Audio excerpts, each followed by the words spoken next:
بسم اللہ الرحمن الرحیم۔ اس خالق لم یزل ذات کا لاکھوں کروڑوں احسان جو کہ واللہ علیم بذات الصدور ہے۔ وہ مالک، وہ رازق، وہ رؤوف الرحیم ذات، اور اس کی عطا فرمودہ توفیق سے آج انشاءاللہ تبارک و تعالی شب قدر کے حوالے سے قرآن مجید، فرقان حمید اور حدیث رسول صلی اللہ علیہ وسلم کی روشنی میں سمجھنے کی کوشش کریں گے، اور پھر خاص طور پر ان باتوں کی بھی تخصیص کریں گے کہ شب قدر رمضان المبارک کے آخری عشرے کے اندر کن راتوں کے اندر تلاش کیا جائے، اور پھر شب قدر کی رات جو مسنون دعائیں ہیں وہ بھی جو کہ حدیث مبارکہ سے ثابت ہیں وہ بھی ذکر کریں گے۔ سب سے پہلے میں قرآن مجید فرقان حمید کی طرف استفادہ کرتا ہوں۔ اللہ تبارک و تعالی جل جلالہ نے فرمایا انا انزلناہ فی لیلۃ مبارک، فرمایا بے شک ہم نے یہ لاریب کتاب مبارک رات کے اندر نازل فرمائی۔ تو پھر جمہور علماء کرام کا یہ مذہب ہے کہ لیلہ مبارکہ جس کا تذکرہ خیر اللہ تبارک و تعالی جل جلالہ نے اپنی لاریب کتاب کے اندر کیا، فرمایا اس لیلہ مبارکہ سے مراد شب قدر کی رات ہے، جس رات اللہ تبارک و تعالی جل جلالہ نے یہ لاریب کتاب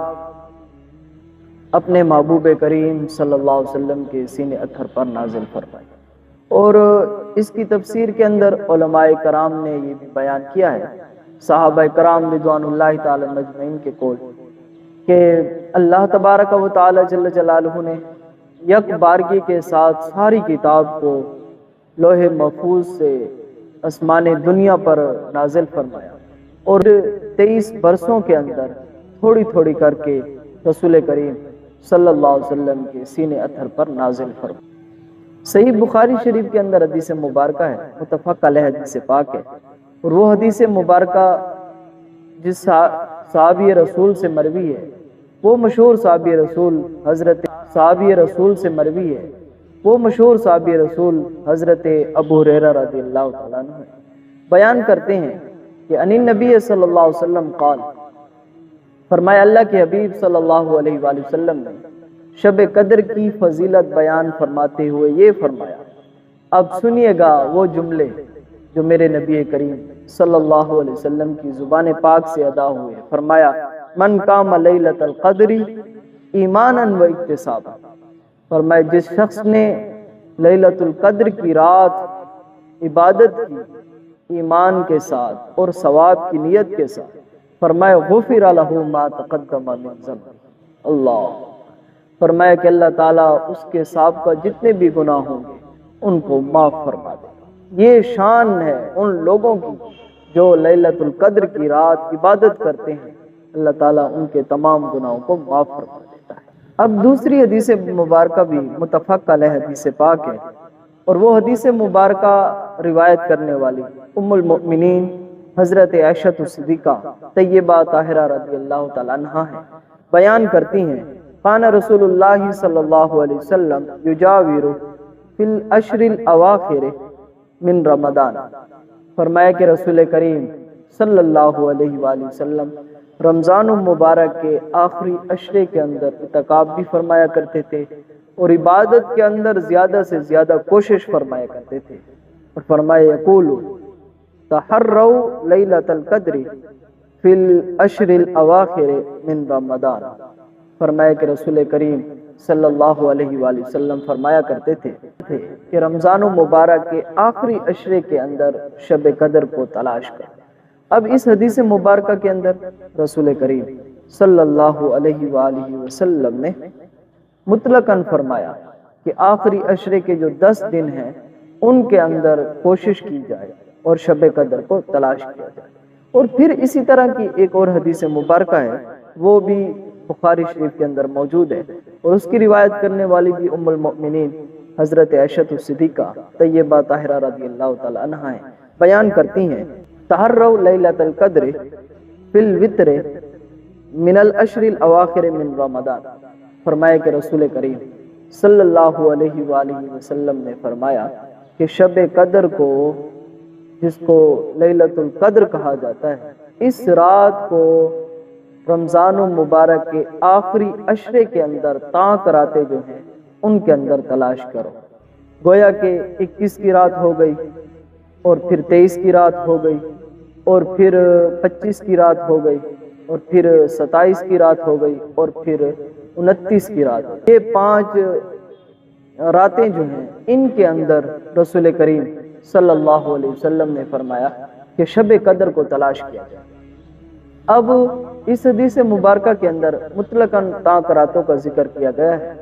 یہ مطلقاً نہیں بتایا گیا یا یہ وضاحت کے ساتھ نہیں بتایا گیا کہ فلاں رات جو ہے یہ شب قدر کی، یہ مبہم رکھا گیا اس چیز سے تاکہ میری امت والے رمضان المبارک کو کثرت کے ساتھ عبادت کریں، کثرت کے ساتھ ذکر اذکار کریں، اور کثرت کے ساتھ اپنے خالق لم یزل ذات کو راضی کریں۔ اس لیے ان راتوں کو مبہم رکھا گیا۔ اور بھی بہت ساری وجوہات ہو سکتی ہیں۔ جامع ترمذی شریف کے اندر حدیث مبارکہ ہے، اور وہ حدیث مبارکہ ام المؤمنین حضرت عائشہ صدیقہ طیبہ طاہرہ رضی اللہ تعالیٰ عنہا سے مروی ہے۔ فرماتی ہیں کہ میں نے اللہ کے رسول صلی اللہ علیہ وآلہ وسلم سے عرض کی، یا رسول اللہ صلی اللہ علیہ وسلم، ارأیت ان علمت اے لیلۃ القدر ما اقول فیہا، یا رسول اللہ صلی اللہ علیہ وسلم حکم فرمائیے کہ اگر مجھے علم ہو جائے کہ یہ رات جو ہے یہ لیلۃ القدر کی رات ہے، یا رسول اللہ صلی اللہ علیہ وسلم پھر مجھے بتائیے